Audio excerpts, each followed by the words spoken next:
Bom.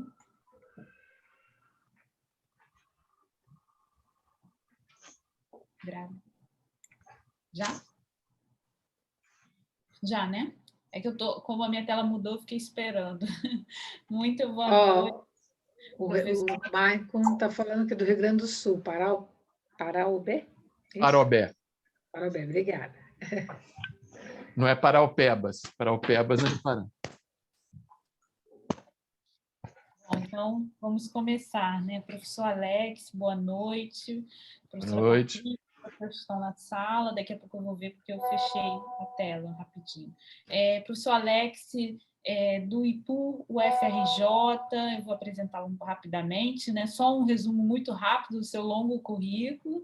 A palestra intitulada Democracia e Direito, Experiências e Desafios entre África e o Brasil, professor Alex Ferreira, professor doutor Alex Ferreira Magalhães, é doutor em Planejamento Urbano Regional, professor do IPU, como eu já disse, da UFRJ, na qual atua nos seguintes temas: direito urbanístico, direitos reais, regularização fundiária, legislação para favelas, estatal e comunitária, aplicação dos instrumentos urbanísticos na cidade, pluralismo jurídico e é membro do Instituto Brasileiro de Direito Urbanístico. É um professor, além de várias obras e artigos científicos, então, participação em eventos e sempre uma parceria conosco na discussão que a professora Patrícia tem, né, organizado nos últimos tempos em relação aos estudos africanos. Seja bem-vindo, professor Alex, no nosso Obrigado. evento. Estamos muito honrados, muito felizes pelo aceite e uma excelente apresentação. Ok. Já pode ir? Ou... Pode começar. Não sei se a Patrícia vai falar alguma coisa antes. Não. Não. Ok. Bom, prezadas colegas aqui presentes, boa noite a todo mundo. É uma alegria grande estar aqui, né, nesse intercâmbio assim tão bacana e amplo, propiciado aí pela amizade, né, e pela interlocução aí de longa data com a professora Patrícia, mais recente com a professora Kate, que, enfim, me honraram aí com esse convite, né?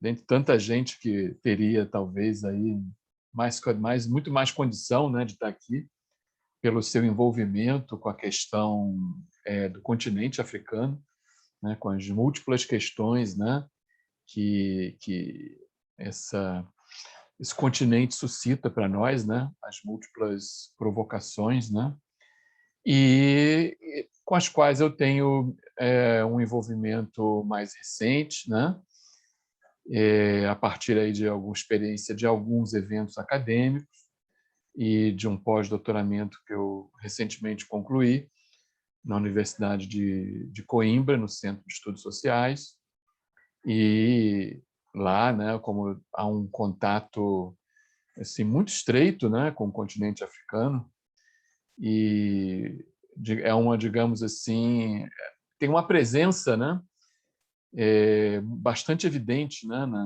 na Universidade Portuguesa, o que me levou, né, também digamos, olhar, né, estabelecer um olhar, né, mais atento às questões, né, que envolvem esse continente, desde o meu ângulo, né, o meu local de atuação, que parte aí, conforme a professora Kate já apresentou, parte do campo jurídico, passa por esse campo, né, de pensar as cidades, né, do planejamento urbano, do desenvolvimento territorial, especialmente urbano, e nesse campo tem uma questão que especialmente a qual eu especialmente me dedico, né, que é a questão do acesso à terra.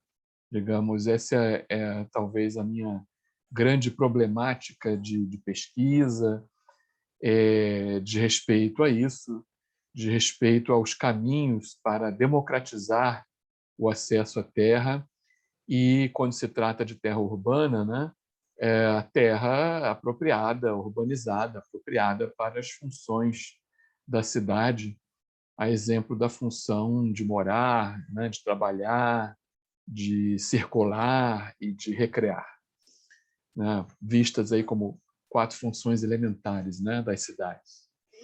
Então, é a partir dessa questão que eu comecei, no caso brasileiro, a desenvolver alguns estudos, alguns trabalhos, né, no campo acadêmico, no campo extra-acadêmico também, e foram essas experiências que me levaram para a universidade e que eu quero falar aqui um pouquinho delas, né, para explicar um pouco como é que eu cheguei até o continente africano, né, enquanto um pesquisador, né, enquanto acadêmico, né, enquanto produtor, né, de conhecimento, de trabalhos que procuram refletir, né, sobre esse continente, né, sobretudo nas suas conexões com o Brasil, né. Então, a professora Kate não citou, mas eu tenho assim um trabalho no qual eu fiz um investimento muito grande, ainda tenho feito, né, que leva o título de O Direito das Favelas. Eu, como já apresentou, tenho uma formação em direito, tenho uma identidade, né, que eu mantenho enquanto jurista, né, mesmo que a gente, digamos assim, se torne mais multidisciplinar, mais plural, mais holístico, de diversas maneiras, né, eu, digamos assim, mantenho essa identidade, né, não procuro não deixar de trabalhar, digamos, com esse corte para toda a minha produção acadêmica.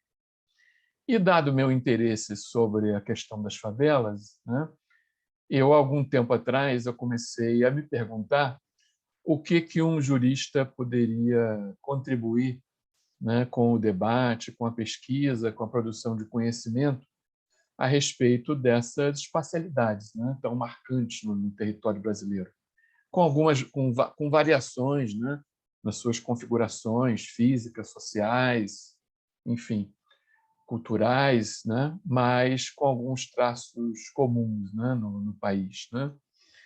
Então, uma das coisas que eu percebi, né, é que a questão do direito ela se colocava de diversas formas, né. Primeiro, como uma espécie de estigma, como um componente do estigma social e político, né, que se coloca, né, sobre essas localidades a partir da marca da ilegalidade, da marca desses espaços como espaços ilegais, né? O que acaba, digamos, contaminando uma série de relações sociais, né? Muitas vezes, em depoimentos, moradores, né, colocam, né, eles próprios expressam a condição de ilegalidade como alguma coisa que acaba sendo aceita no seu discurso, na sua forma de ver, né, na sua forma de se relacionar com o Estado, né? E o Estado também reproduz muito essa visão, né? O discurso do Estado ao olhar para as favelas e outras formações análogas, né? O Brasil afora, as nomenclaturas vão mudando, né? De lugar para lugar, mas o próprio Estado reproduz muito essa imagem, né? Desses espaços como espaços da ilegalidade, em que pese essa situação, ela objetivamente, ela venha sendo ultrapassada, vencida, reformulada de várias maneiras, né? Existem, digamos assim, políticas de inclusão territorial que sanam vários aspectos que poderiam ser classificados como ilegais na formação das favelas. A gente vê como é que, por exemplo, muitos locais eles têm já as suas ruas reconhecidas como logradouros públicos, as obras aceitas pelo poder público, a propriedade da terra já devidamente registrada, escriturada, ou de algum modo reconhecida pelo poder público, as infraestruturas e serviços sendo instaladas. Então, já houve, né, que pese nós termos ainda uma conjuntura atual de muitas deficiências, de muitas demandas não atendidas, há que se reconhecer que houve avanços importantes que determinaram um olhar diferente, né, que fazem com que esse olhar baseado na ilegalidade ele já tem uma dificuldade de se sustentar e de se reproduzir, né? Já tem um certo desgaste dessa perspectiva, que soa já como extremamente agressiva, né? Uma das maneiras, né, de se praticar uma violência simbólica e institucional, né, sobre esses espaços. E, de algum modo, nós vamos percebendo que os moradores, né, de favelas, eles vêm desenvolvendo, vêm crescendo no seio dessas populações uma certa autopercepção como sujeitos de direitos, né, como portadores de direitos, como titulares de direitos, exigíveis do poder público, exigíveis, de algum modo, da coletividade que os rodeia. Então, de algum modo, a noção do direito ela penetrou nesses espaços a partir de várias reivindicações por respeito, em reação a violações de direitos humanos, violações do direito à moradia adequada, de uma série de prestações de serviços públicos. Então, vem se desenvolvendo, digamos assim, de baixo para cima, de algum modo, de várias formas, uma concepção de direitos, né, como algo socialmente construído, né? Porque é uma coisa importante, né? Quando nós falamos de direito, não estamos falando apenas de um produto do Estado e das suas instituições, das suas leis, de algo que pertença ao sistema de justiça. Por mais que isso seja uma dimensão importante, né, isso represente a chamada dimensão institucional do direito, existe ao lado dessa uma outra dimensão que, digamos, subjaz a essa, que é uma espécie de fundamento social, né, e sociológico que legitima essa institucionalidade. E eu estou me referindo exatamente a essa concepção de direito que é socialmente, que pode ser socialmente difundida, aprendida e incorporada nas práticas sociais, incorporada na maneira da sociedade, das coletividades, né, das chamadas comunidades, como nós nos acostumamos muitas vezes a nos referir às favelas, né, enquanto comunidades.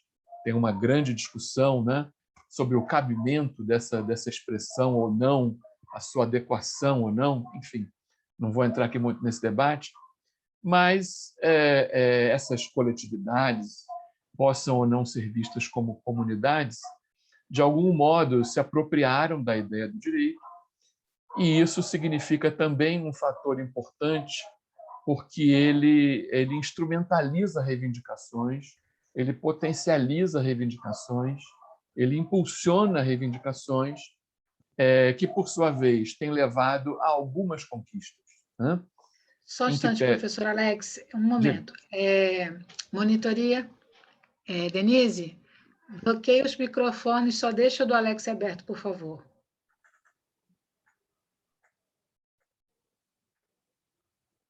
Ok, pode seguir? Tá. Não tinha, tá, não sei se tinha ruído, mas acabei não percebendo. Mas então, isso óbvio, eu digo, sem ficar desatento ao fato de que nós temos algumas páginas da nossa história que temos assim uma extrema dificuldade em superá-las. Temos algumas dinâmicas que elas, digamos, em que pesem vários avanços institucionais, políticos, elas resistem, né, em ser superadas, em serem uma página virada da nossa história, né? Então, eu me refiro digamos, a violências como aquelas que nós acabamos de presenciar no caso do Jacarezinho, no Rio de Janeiro, né? Uma das maiores, está sendo considerada por alguns, a operação policial mais letal da história do Rio de Janeiro, aquela que de uma só vez vitimou, né, a vida do maior número de pessoas, né? É uma operação que muitos não têm nenhuma dúvida em classificar como uma chacina. Então, isso representa, né, uma violação de direitos em grau extremo, né? Dificilmente podemos imaginar algum fato, né, que seja destruidor, né, da noção de direito, mais forte, mais eloquente do que isso. A supressão de diversas vidas e a difusão do medo, do terror, né, do pânico, do desespero numa população de milhares de pessoas, né? As favelas do Rio de Janeiro, e o Jacarezinho está entre as 5 maiores favelas da cidade do Rio de Janeiro. Elas têm a escala de cidades, né? Muitas cidades não têm, do Brasil, não têm a população que apenas esta favela tem. Então, por aí a gente pode mencionar o arraso, né? O efeito social negativo de fatos como esse, né? Se já não fosse bastante, eu acrescentaria também que a luta contra remoções, contra operações de deslocamento forçado, violento de populações, ela não deixou de acontecer no Brasil, em que pese ela já ter sido condenada algumas vezes no plano da nossa legislação. A legislação do Estado, do município do Rio de Janeiro vedam, isso desde o final da década de 80, vedam operações como as de remoções, né, de favelas. Então, vejam que estamos aí diante assim, de um cenário de idas e vindas, de avanços e retrocessos, de conquistas que não são definitivas, de processos profundamente contraditórios, né? Em que pese, né, a gente possa também perceber a presença, né, desse direito que nasce de baixo para cima, né, que nasce da base social, né, num processo que muitos vão classificar como o do pluralismo jurídico, ou seja, um direito que nasce da sociedade, nasce nas ruas, nasce do povo e não apenas do próprio Estado, né? Como um processo importante e que pode contribuir, né, na democratização do Estado, né, do direito, ou seja, pode constituir um produto de uma sociedade democrática, ou pelo menos o que pode ajudar a expandir os espaços de democracia. Muito bem.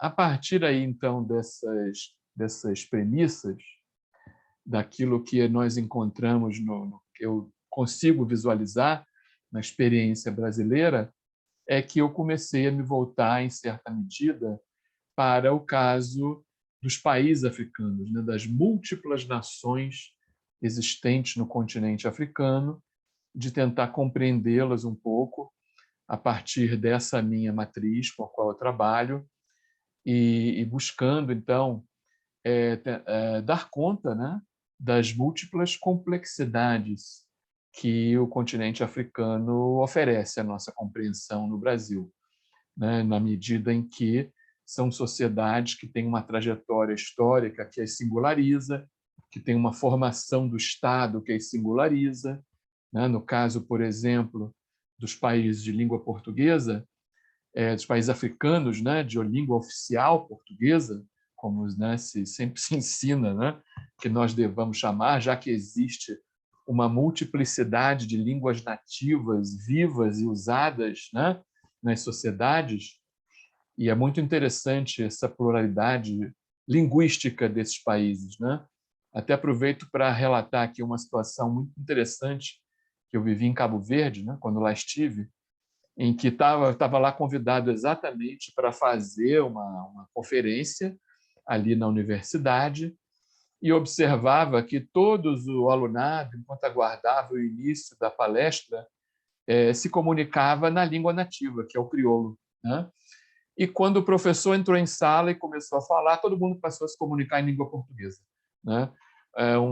Um comportamento assim bastante sintomático, né, de como é que o uso da língua ele tem a ver com certos rituais que nós estabelecemos socialmente, né? A língua oficial da universidade é o português, em que pese o fato de que a língua coloquial das relações sociais seja o crioulo.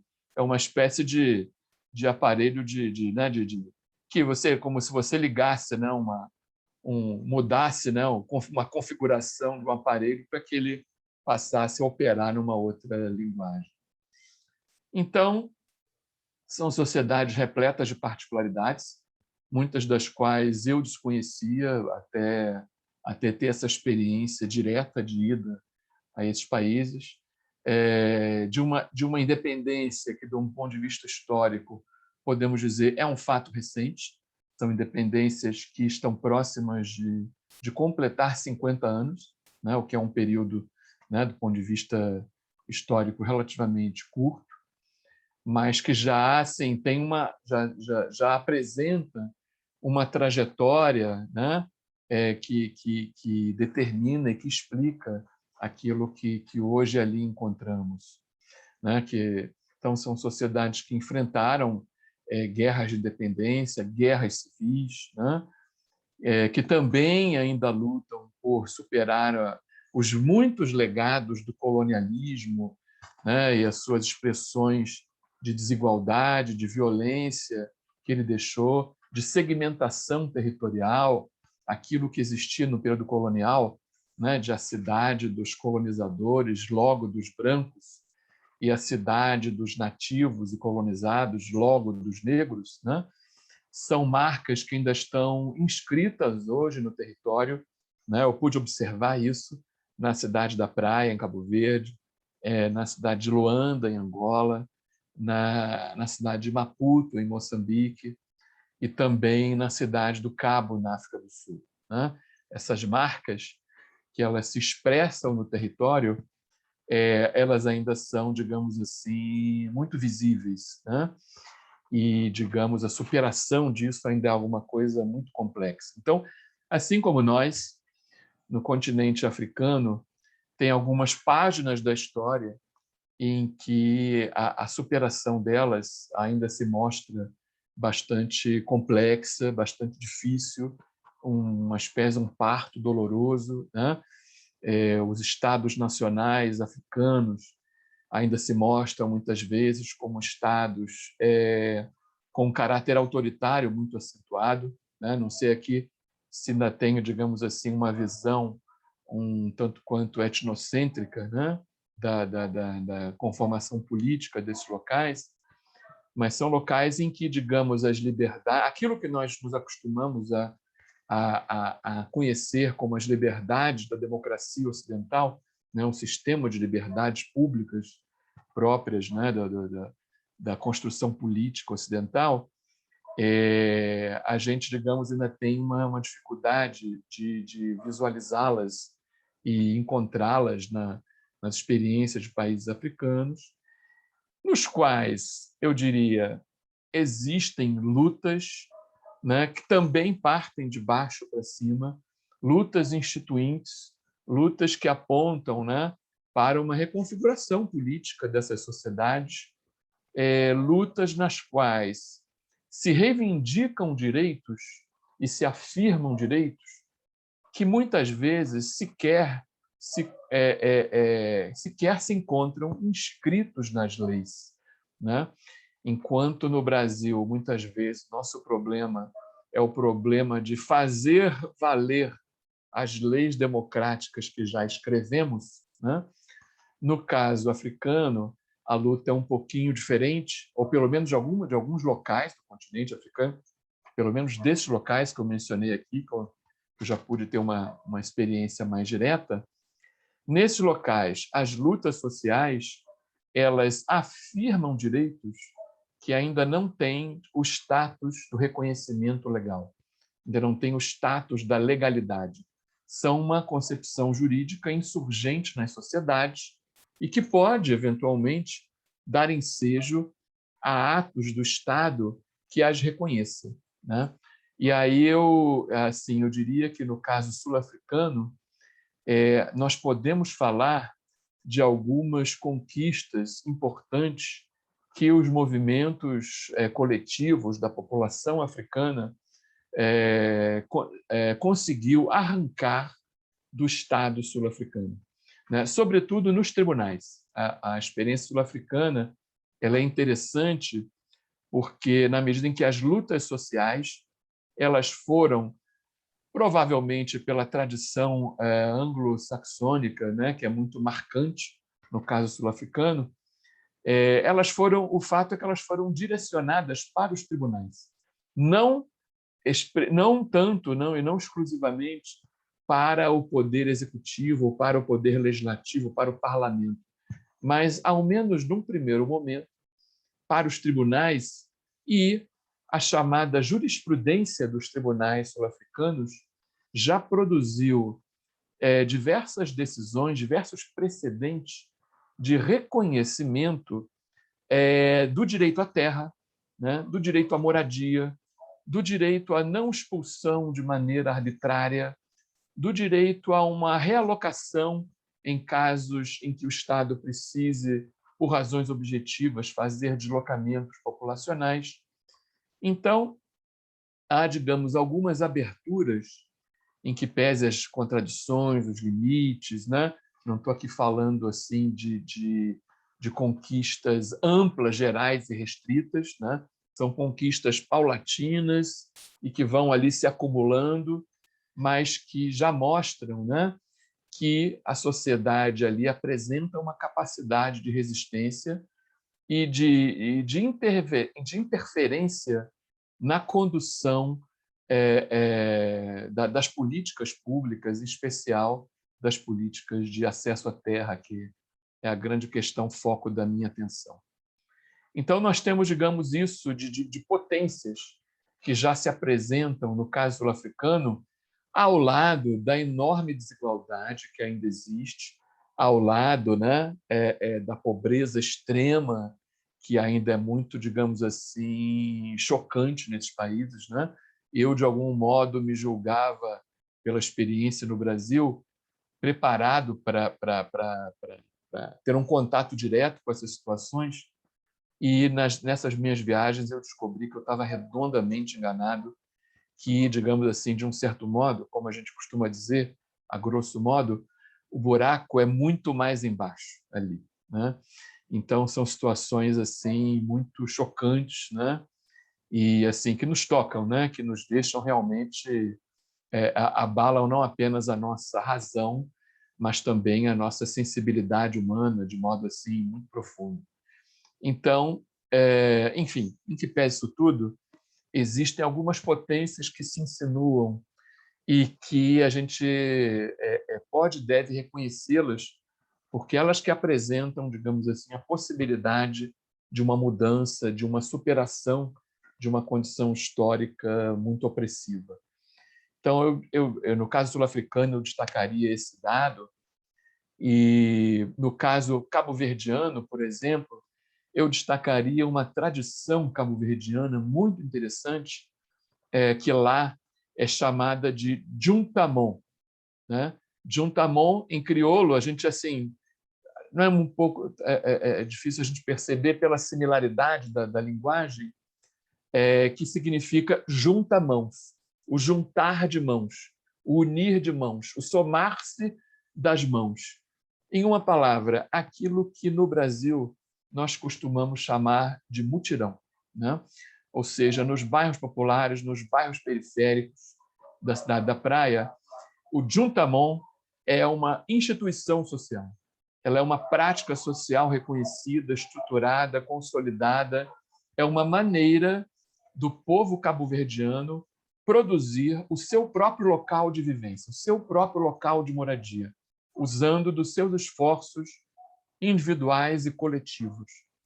E é uma coisa que o Estado cabo-verdiano ele foi obrigado a respeitar, até porque ele percebeu, né, as autoridades públicas de algum modo perceberam que o juntamon soluciona problemas que o Estado não teria condição de resolver, se não fosse esse tipo de organização, de estrutura social o Estado não teria condições de produzir bairros para alocar a sua população, né? Então, de maneira similar, aí bastante comparável ao caso brasileiro, né, foram as iniciativas populares que deram resposta a uma situação que o Estado ou não tinha condição de dar ou se negava a dar, se recusava a dar.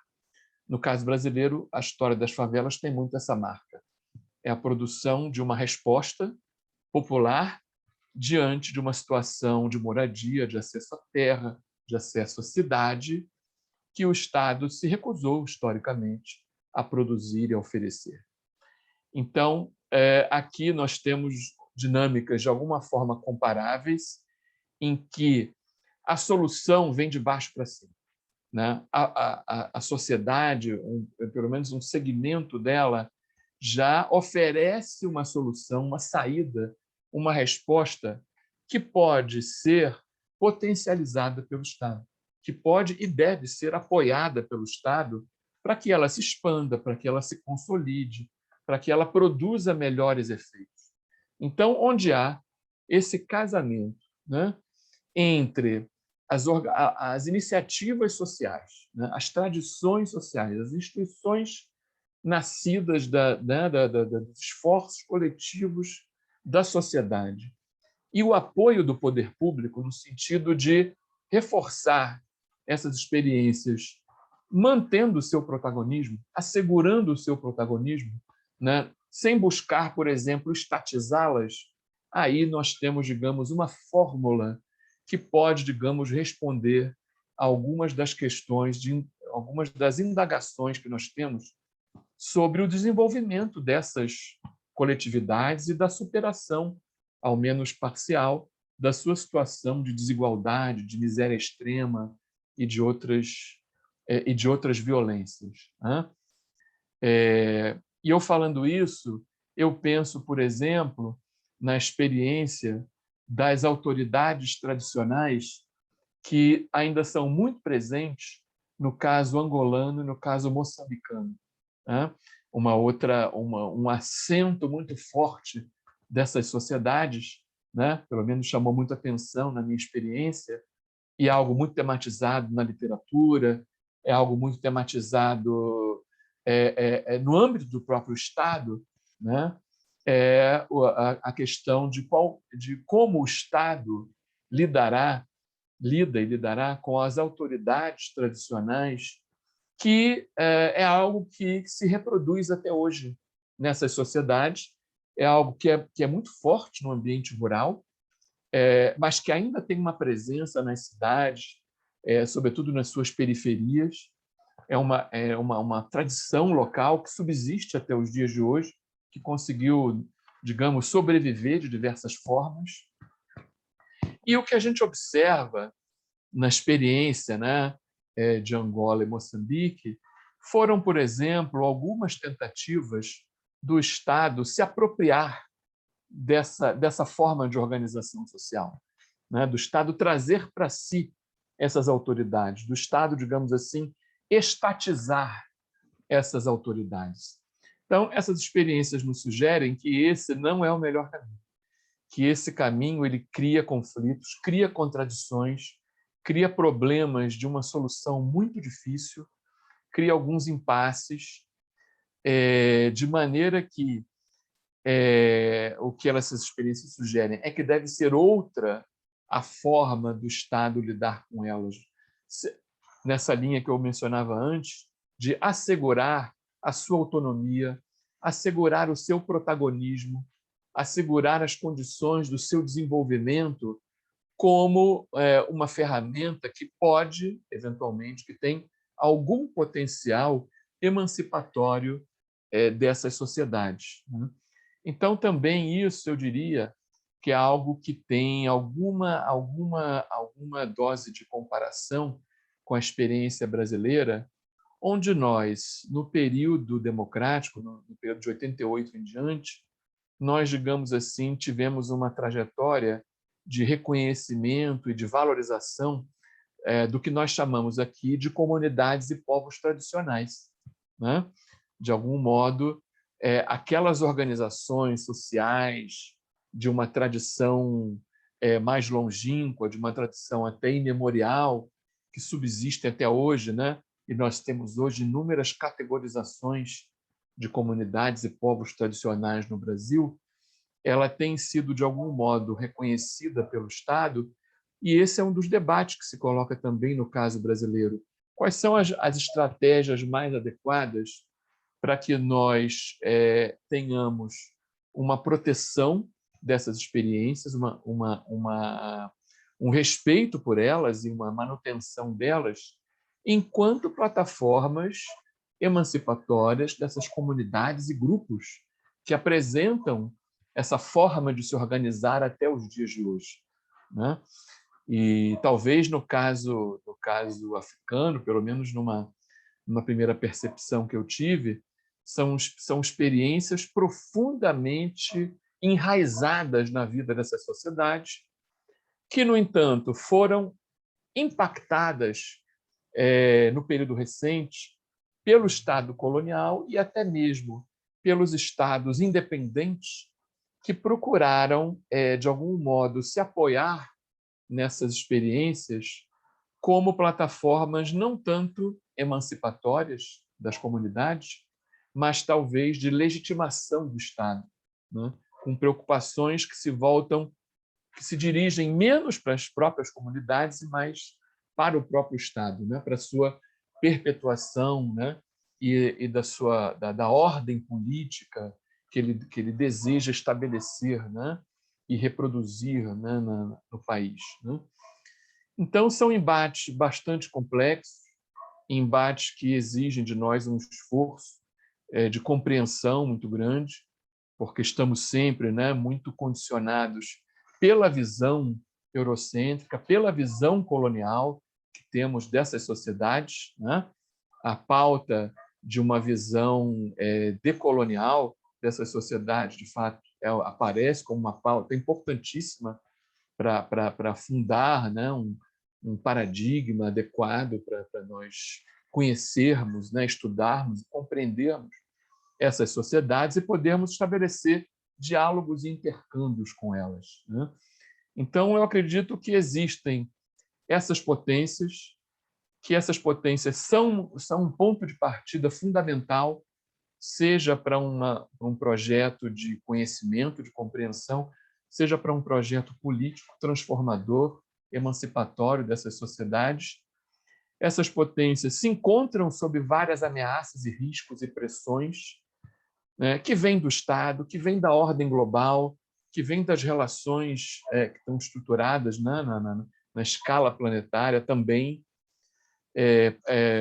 Muitas vezes, né, essas organizações e tradições comunitárias, elas são empecilhos do ponto de vista dos projetos de desenvolvimento econômico dessas sociedades. E o que uma observação mais crítica nos mostra é que não há como pensar em um processo de desenvolvimento econômico que não inclua essas comunidades e que não passe pelo seu fortalecimento. Enquanto elas forem vistas como uma espécie de empecilho, nós não teremos um projeto de desenvolvimento promissor, sério e consistente, né, para essas sociedades, capaz de desenvolvê-las a partir das suas próprias forças internas. Então, me parece que esse é um dos grandes desafios que está hoje colocado, né? De que essas forças que essas sociedades já apresentam, né, as suas formas organizativas, as suas tradições, as suas instituições sociais, elas precisam ser, talvez, né, o ponto de partida para uma reformulação do próprio Estado, né, para que ele reformule o seu sistema jurídico, o seu sistema de justiça e o seu sistema democrático, tendo a partir dessas bases, a partir desses fundamentos, né, e não de outros que sejam buscados fora desses e contra esses, como muitas vezes acontece, né? Uma das coisas que eu percebi é a extrema dificuldade de compreensão do quanto pode ser perverso o Estado intervir nessas comunidades tradicionais no sentido de desconstituí-las, no sentido de reformá-las, no sentido de colocá-las de uma outra maneira, né? E um esforço que eu fiz nas minhas visitas a esses países foi a de mostrar, por exemplo, o quanto tem sido perversa no Brasil as experiências de erradicação de favelas, de destruição de favelas, né? Como é que elas representaram um retrocesso em termos econômicos, sociais, políticos, porque elas destruíram formas de vida, formas organizativas, destruíram um capital social longamente acumulado por essas comunidades. Então, me parece que é exatamente esse risco que é um risco atual, que se coloca nas experiências que eu pude observar no continente africano. Eu acredito que eles serão, digamos assim, sábios se aprenderem não com os nossos modelos, mas sim com as lições que a experiência brasileira já proporcionou e que, digamos, podem ter um efeito antecipatório, né, de problemas que podem ser evitados, né, nas experiências desses países, né? Enfim, gente, aqui tentando concluir, né, eu diria que,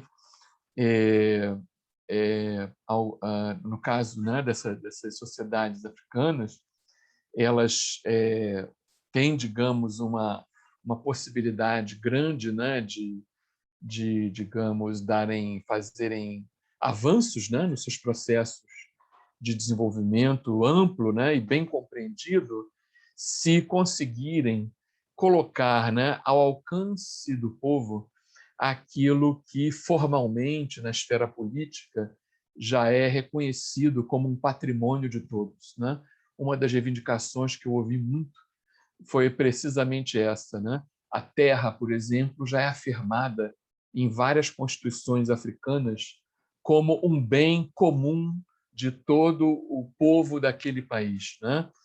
Porém, na prática, esse bem não tem sido, não tem concretamente tido essa possibilidade de usufruto, de apropriação por todo o povo desses países, né? Ou seja, é algo que tem que ainda migrar, talvez, do âmbito do Estado para o âmbito do comum das sociedades. Então, se, digamos, essa operação política se viabilizar, nós temos aí uma possibilidade aí importante, né, de que essas sociedades consigam enfrentar algumas das questões e desafios graves que estão colocados sobre elas, né? E aí existem já, né, forças sociais que, digamos, estão pleiteando e reivindicando isto, mesmo num ambiente de muitas adversidades e adversidades seríssimas colocadas sobre eles, né? Enfim, tanto quanto nós, né, essas coletividades e povos lutam, né, por alcançar a condição de sujeitos de direitos, e essa é uma luta que, digamos, na medida do nosso alcance, né, é importante que conheçamos e que, de algum modo, apoiemos e reforcemos, né? Enfim, acho que é isso, né? Já me alonguei bastante, não queria cansar demais a todo mundo. Já foi um evento de um dia inteiro, então espero aqui ter contribuído de alguma forma aí para enriquecer e abrilhantar o evento, né, nessa data importante, né, simbólica, emblemática, que foi criada aí a partir da iniciativa, né, das próprias nações africanas, o que reforça, né, a sua importância aí no nosso calendário, na nossa liturgia, né, anual. É isso, né? Obrigado aí pela oportunidade e fico aberto aí ao diálogo aí com os colegas. Muito obrigada, professor Alex. Certamente abrilhantou mesmo nosso evento, encerrando, né, com essa conferência belíssima, com o resultado de um trabalho, né, recente, reflexões que já vem desenvolvendo há muito tempo, especialmente nesse momento em que a gente pode construir várias pontes, né, várias questões pensando no Brasil e outros espaços, né? Como mais cedo a professora Antônia dizia, né, fazendo uma ponte, né,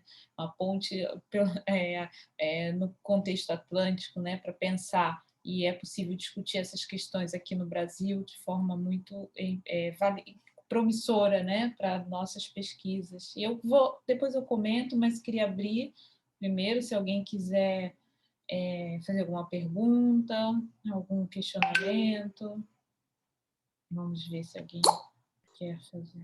Eu gostaria só de agradecer imensamente, né, nesse momento do encerramento, né, a conferência do colega, amigo de longa data, né, Alex Magalhães, de ver também, e sou testemunha, né, essa coisa de amizades antigas, a gente vê coisas há mais tempo, né, da jornada pessoal do Alex, né, que ajuda ele a chegar a um tema tão rico, tão importante, que é a questão do direito à terra e à cidadania, né? Que são experiências que nos marcam e que permitem, a partir, né, dessas ausências e dessas dificuldades e dessas lutas, nos possibilitam fazer diálogos, né? E uma coisa muito importante que o Alex coloca no doutorado dele, que aparece também no pós-doc, essa percepção clara, né, da reivindicação de direitos. Direitos que podem ser previstos no corpo de leis, por exemplo, brasileiro, e direitos a serem escritos por diversos países, diversas sociedades africanas, né? Hoje, às 9 horas, vai ter uma entrevista que eu fiz a 2 professores, ao Lourenço Macanho e ao Luiz Passador, a respeito do conflito em Cabo Delgado, em Moçambique, né? Que claramente o que ocorre em Cabo Delgado, além de tantos outros problemas que ocorrem no espaço ali, é a violação à lei de terras, né? Pela Constituição moçambicana, a terra é de todos, mas não é o que ocorre ali, né? A exploração dos recursos, a exploração, né, especialmente, né, do rubi que tem na região, tem levado a população a processos de deslocamentos terríveis, que, assolados com outros contextos e com outros problemas políticos, colocam essa situação, a população numa situação de extrema fragilidade. Então, esse tema do Alex é a ordem do dia, né? E é uma situação que atravessa aí diversos países africanos. Algo semelhante acontece também hoje no Senegal, na República Centro-Africana, em grandes proporções no Congo, no Chad, no Sudão do Sul. Quer dizer, se a gente percorrer outros espaços africanos, a gente também identifica, né? A gente está falando aqui dos espaços africanos porque a gente está olhando hoje para o continente, refletindo no Dia da África, mas se a gente olhar para a América Latina, se a gente olhar para as reivindicações da Colômbia, se a gente olhar para as reivindicações da Bolívia, se a gente olhar, né, para a situação da África Central, também a gente encontra processos sociais duríssimos contra as populações indígenas, que a gente pode colocar em termos muito simétricos, né? No sentido de uma ideia de uma grande exclusão. Então, é uma felicidade a gente poder ouvir o Alex nesse momento. A fala do Alex está totalmente antenada, né, com tudo que está sendo colocado no contexto atual, que é agravado pelo Covid, né, Alex? Aqui é muito importante, né, a gente deixar claro que toda essa sua reflexão não tem aí a pandemia, né, como um elemento que agudiza muito desses processos, né?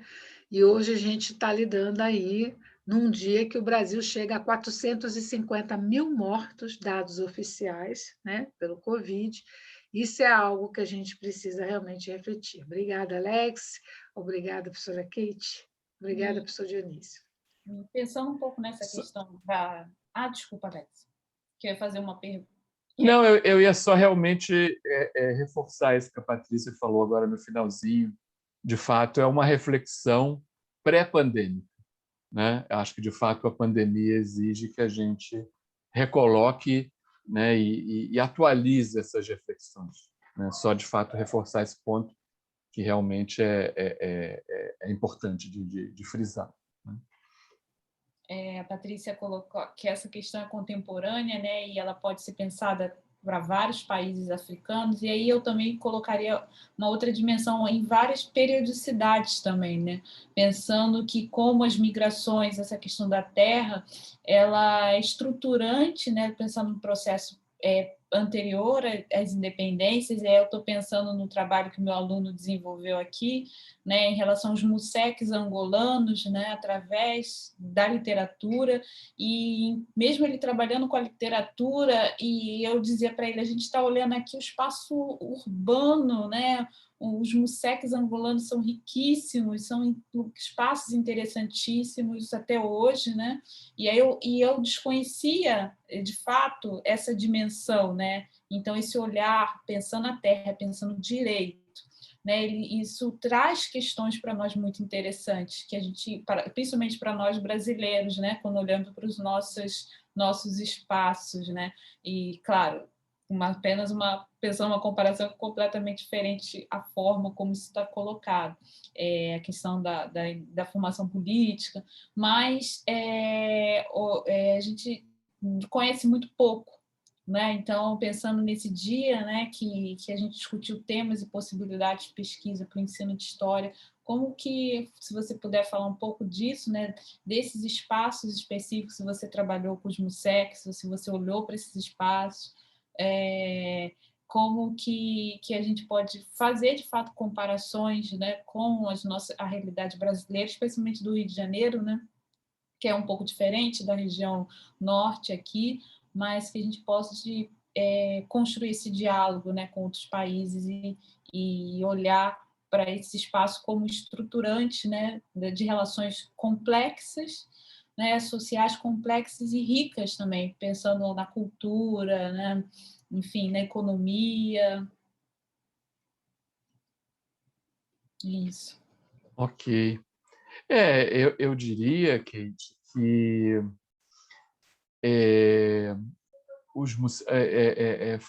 formações sociais e urbanas como os MUSECs exigem que a gente subverta completamente os nossos paradigmas. Exige uma reformulação, antes de tudo, né? No olhar assim de um olhar de um pesquisador, né? E até mesmo o olhar de um gestor público, de um planejador, né? De um observador da cidade e da sociedade. Eu diria que eles exigem de nós um revolucionar dos nossos paradigmas, porque o que ocorre é que, do ponto de vista populacional, o MUSEC ele é a ampla maioria da cidade de Luanda, né? Luanda é uma grande formação urbana mais populosa do que Rio de Janeiro, só para vocês terem uma ideia, né? Uma grande conurbação, né, que se produziu em Angola, fruto, né, da guerra de independência, da guerra civil, né, que assolou o país durante muito tempo, mas não só, né, ela acabou também acelerando outros fatores que já existiam. Mas o dado é que a Baixa de Luanda, que seria aquilo que nós costumamos chamar aqui no Brasil de a cidade formal, a cidade oficial, nas estatísticas que os próprios órgãos públicos elaboram lá, e são estatísticas aproximativas, porque eles sequer dispõem de dados confiáveis e completos a respeito dos MUSECs, é um dos problemas, veja, né? O Estado ele desconhece, ele não tem um censo integral a respeito dos MUSECs, né? É uma das deficiências que ali existe, a deficiência de informação, né? Mas, pela percepção, né, ali acumulada de alguns, né, de vida, de trabalho, de pesquisa, né, de alguns especialistas, né, angolanos, as estimativas ali circulam em torno de 80% da cidade composta de MUSECs, seja do ponto de vista da população, seja do ponto de vista da quantidade de unidades habitacionais, né? Então, isso é a grossa maioria, né? Isso exigiria que a cidade fosse pensada a partir dos museques, né? E isso, obviamente, por uma questão, né, de ideologia dominante, isso está longe de acontecer, né? A gente, para mim, chega a ser estarrecedor eu ouvi, né, num grupo, né, de urbanistas africanos, né, do qual eu participo, colocações de colegas de Angola que dizem, olha, o Estado tem que entrar nos museques e fazer o que deve ser feito. E aí eu perguntei, bom, mas o que é que deve ser feito? Né? E a pessoa, não sei se pelo constrangimento da pergunta, não colocou diretamente, mas deu a entender que o que deveria ser feito é uma erradicação completa, né? Ou seja, de se você desfazer essas formações e transportar as populações completamente para outros lugares que não existem na cidade, né? E que a condição de produzi-los nós sabemos que é inalcançável no curto prazo. Então, isso mostra a ruptura paradigmática que esses locais exigem que façamos para que uma outra forma de olhar e de lidar com essas localidades seja possível, né? Uma forma que veja as populações como sujeitos de direito à cidade, à moradia, à terra, à dignidade, né? Ao trabalho, à alimentação,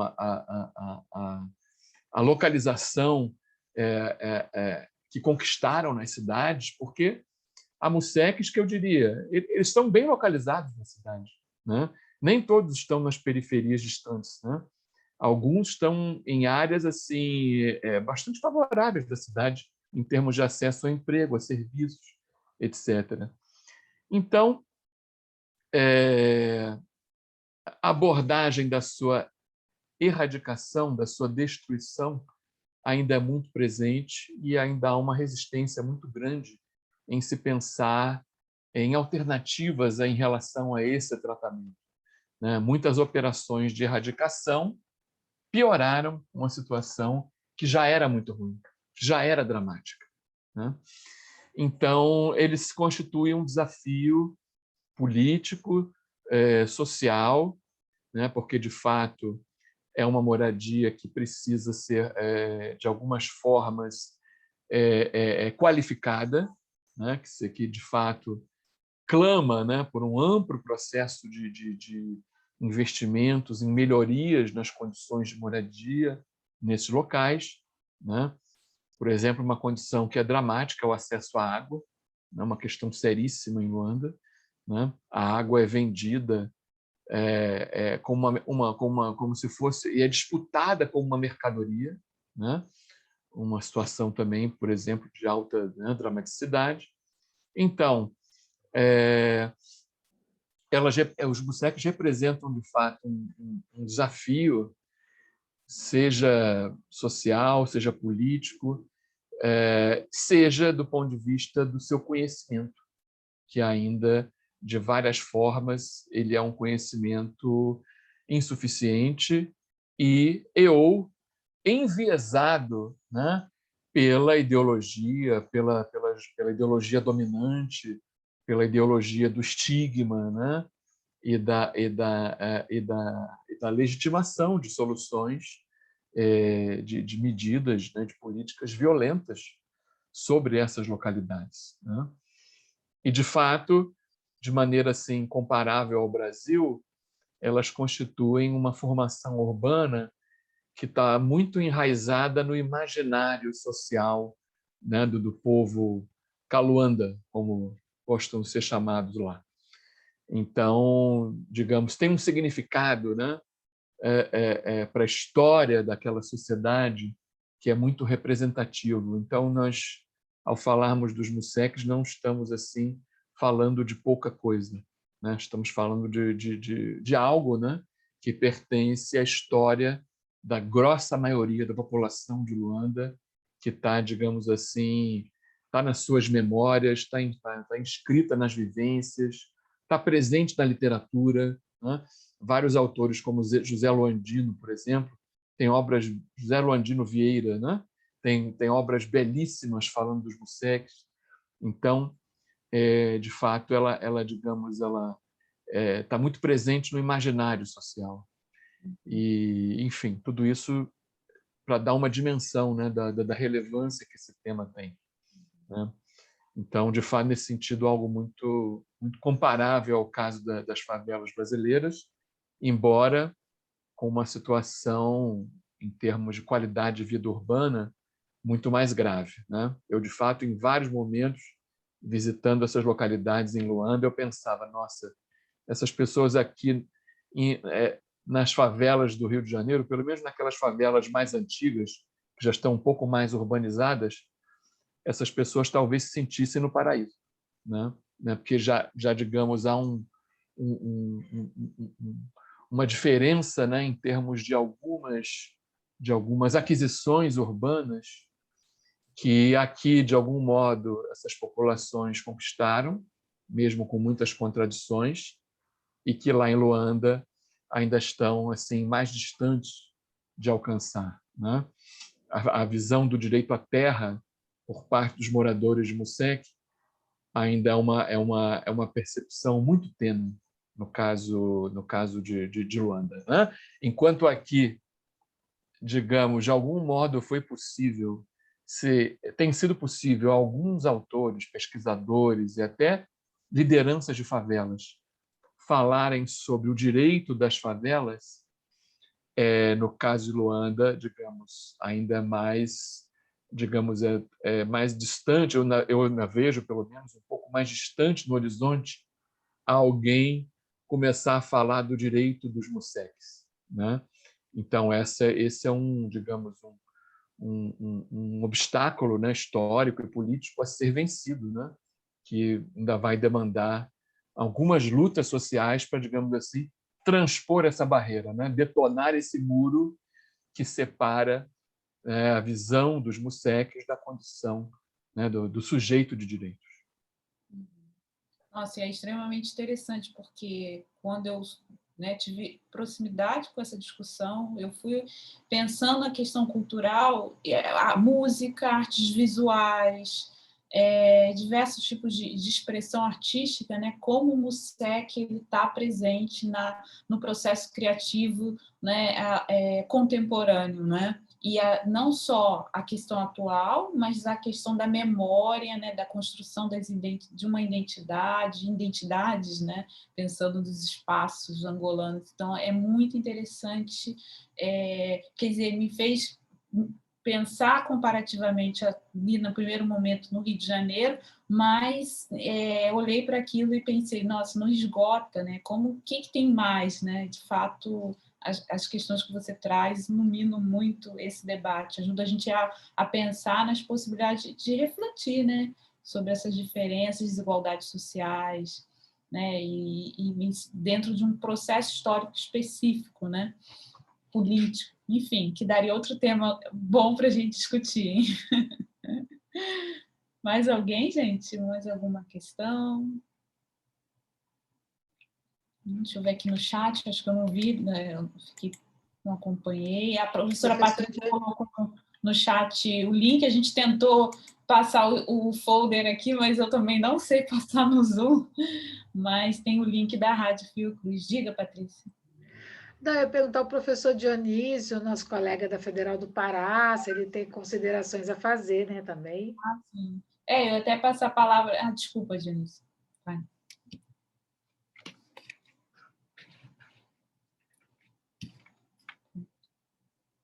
Ficou sem áudio. Microfone, está sem áudio, microfone.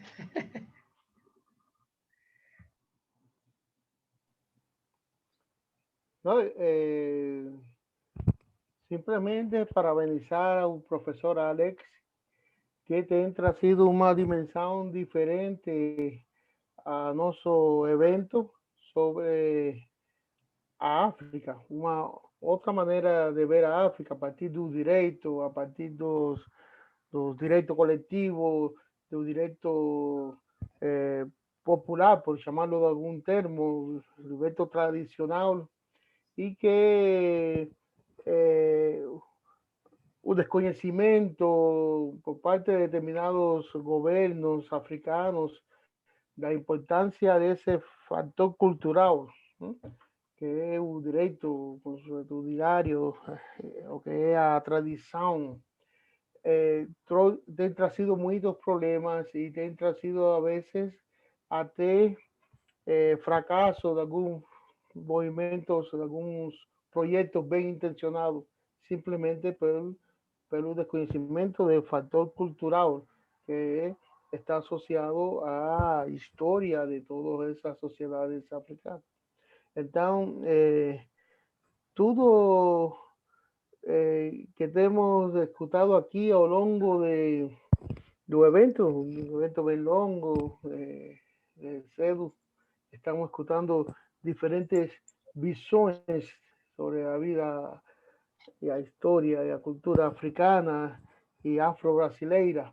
Tudo isso, todas estas diferentes abordagens têm sido de grande importância para a retroalimentação de cada um de nós, para complementar todos os conhecimentos que temos e creio que com esta intervenção do professor Alex completamos esse processo de ganho, de aquisição de conhecimentos, que é o que tem sido fundamentalmente este evento.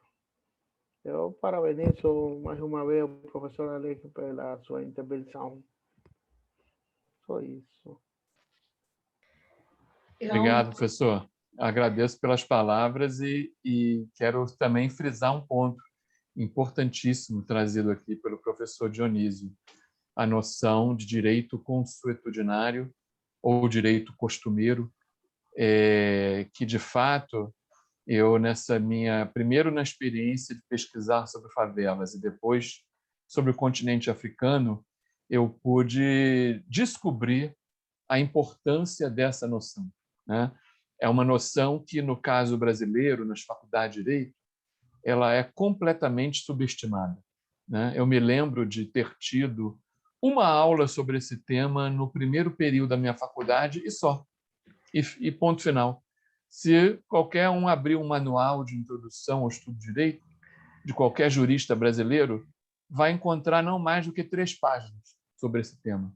E é um tema absolutamente vital, um tema absolutamente crucial, ele no sentido de dar uma compreensão, né, a respeito dessas dinâmicas, né, sociojurídicas, que eu estava aqui tentando me referir a elas ao longo da minha fala, e estruturar uma perspectiva, né, conceitual adequada a respeito desses fenômenos. Então, o direito consuetudinário bem compreendido, né, não daquela maneira formal, dogmática, como muitas vezes é abordado, como uma coisa subordinada à legislação do Estado, o que é uma visão absurda, né?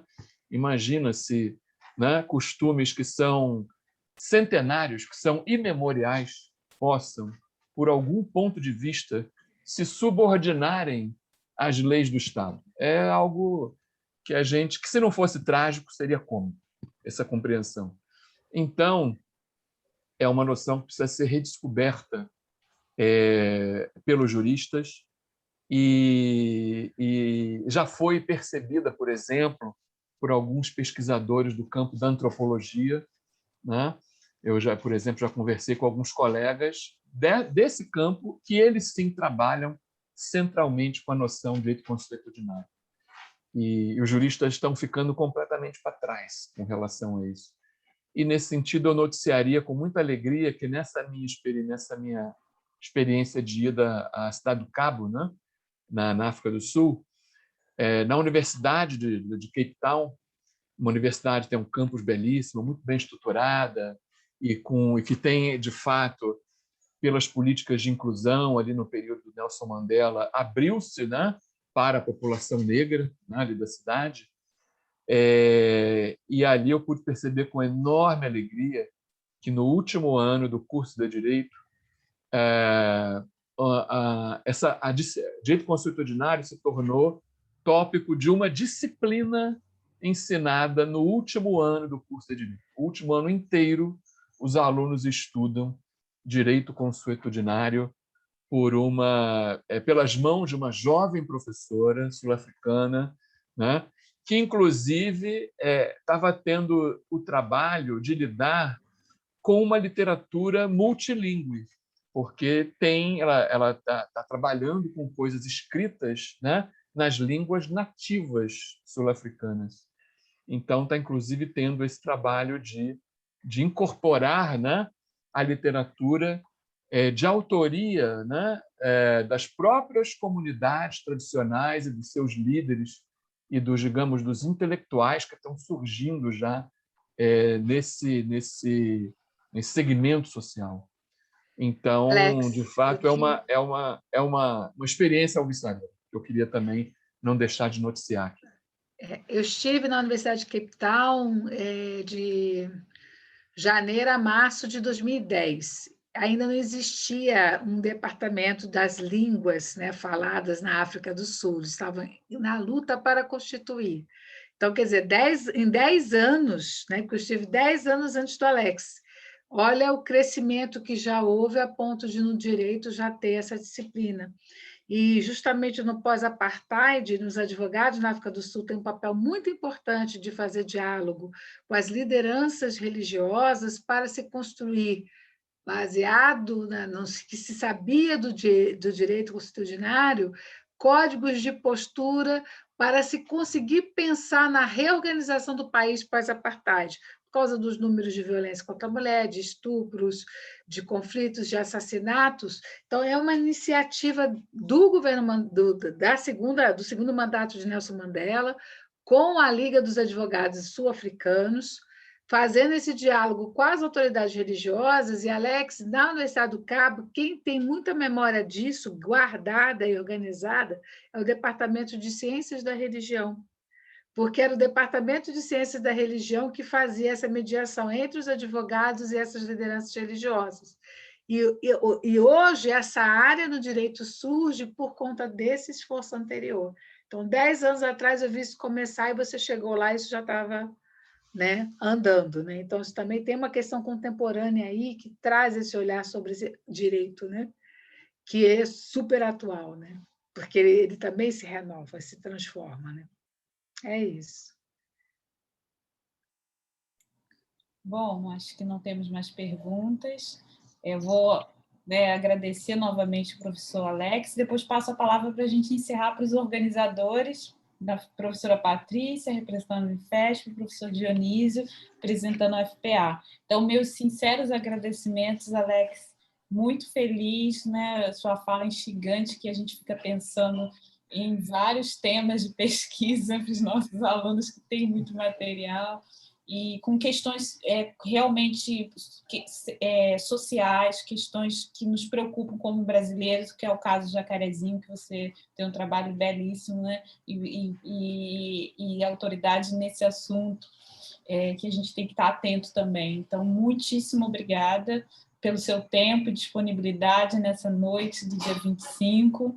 Obrigada aos colegas que contribuíram imensamente com esse evento, professora Patrícia, professor Dionísio, que trouxe colegas que eu não conhecia e articulou. Então, assim, foi um evento construído realmente com muitas mãos, né? E muitas sugestões, dicas. Nossa, de fato, foi um evento feito em equipe, né, professores? Então, fico muito feliz em contribuir com o meu, né, conhecimento ainda, né, aqui na UFAM, pioneira, crescendo na UFAM, uma universidade que tem uma discussão ainda, né, que está iniciando, e aí a UFPA com uma Casa África, a Unifesp com a Patrícia, com seus projetos. Então, eu sinto honrada, né, em estar aqui no meio de vocês, ajudando a conduzir esse evento. Muito obrigada. Então, passo para a Patrícia e a gente encerra com o professor Dionísio. Obrigada, gente. Eu estou emocionada, né? Agradecendo a Kate, essa força da natureza aí, a Kate, que nos articulou e nos ajudou a fazer esse evento tão belo.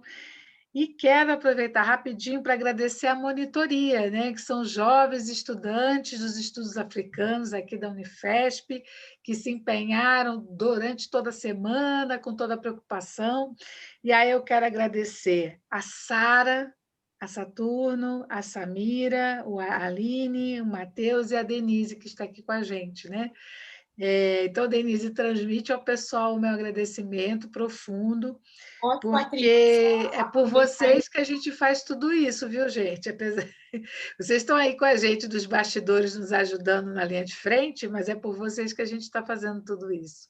Patrícia, só aproveitando a sua fala para citar, né, o Gabriel, da UFAM, Francisco, que a Patrícia já conhece, Milane, que a Patrícia também já conhece, monitores de outros eventos, e que agora contribuíram aqui, vão trabalhar um pouquinho mais para organizar o material dos certificados, das listas, enfim. Então, a gente não faria sem essa equipe, né?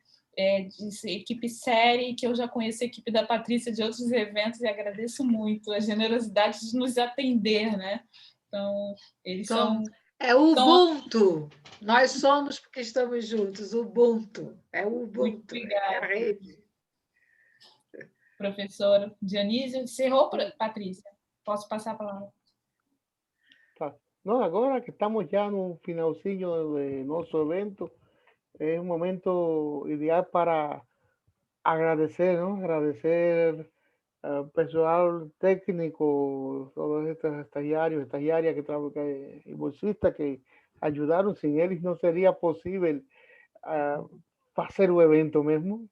Yo siempre digo que en esta época de utilización de internet, yo solo me siento seguro si tengo un joven do meu lado que me ayude a resolver cualquier problema técnico que aparecer, porque ellos son craques, mucho más. Bueno, en caso mío, que soy de la época de escribir a mano y de máquina de escribir.